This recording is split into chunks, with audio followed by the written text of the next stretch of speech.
According to the CDC, women of color are 2 to 3 times more likely to die from pregnancy-related issues than white women, and that disparity increases with age. Hey everyone, and welcome back to A Girl's Ambition. I'm Jocelyn Alston, and today I'll be talking about the pros and cons of having a baby in your late 30s and beyond. Now, don't get me wrong. There are lots of women having babies in their mid and late 30s, even in their 40s, and they're having great pregnancies, healthy babies, and no issues. Meghan Markle married Prince Harry and had a fairy tale wedding back in 2018. She had her first child at 37 and had her second child at the age of 39, and both she and the children were perfectly healthy. Jennifer Lopez had her twins at the age of 38. And Halle Berry had her second child at the age of 47 back in 2013. But we also have to flip the coin and consider the women that are having these babies later in life and that are dealing with complications. Tennis star Serena Williams, she had her first child at the age of 36 and she suffered from blood clots in her lungs. Now, she had had that issue before she had her daughter, so she knew the signs and what to look for. When she was in the hospital, she was trying to tell the nurse that she was having trouble breathing, and she was telling them the treatment that she needed, and at first they were ignoring her, but then she kept pressing for it and they gave her the treatment that she needed. She said had it not been for that, she may not have walked out of the hospital.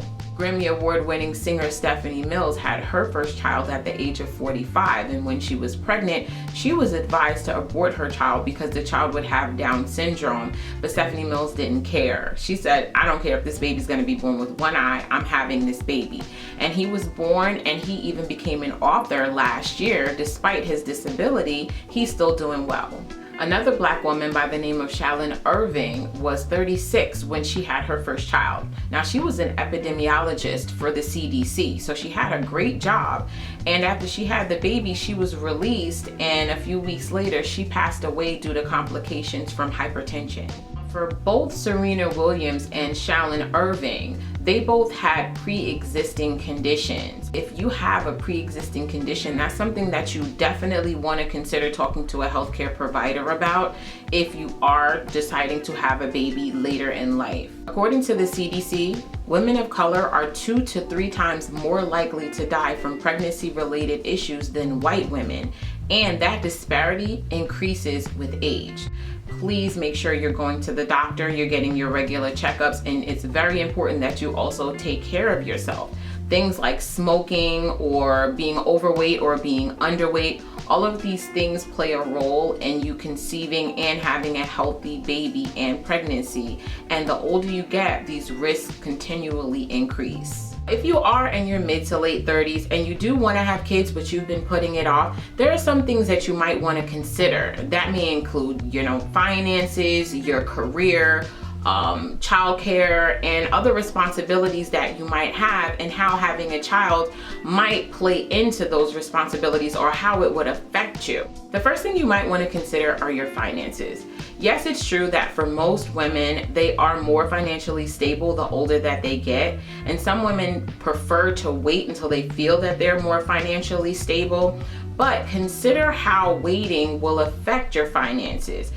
If you get older and you decide to have a child in your late 30s or early 40s, and you do end up having some kind of complication, at least that way you will have more finances to be able to put into if you need some kind of treatment to get pregnant, or if you need some kind of treatment to freeze your eggs. It's essential for you to do a self-assessment depending on your personal health and situation when it comes to waiting to have a child. I had my first child when I was 26, and then I had my second child when I was 31, and that seemed to work out well for me. Now I'm pushing 40, girl, and let me tell you, I'm glad that I will not be chasing a toddler, wiping noses, changing diapers. I'm also glad because now I'm doing much better in my career. I have more finances and I can do things with those finances instead of, buying formula and diapers and paying for daycare and things of that nature. So for me, it worked out to have my kids at the age that I did.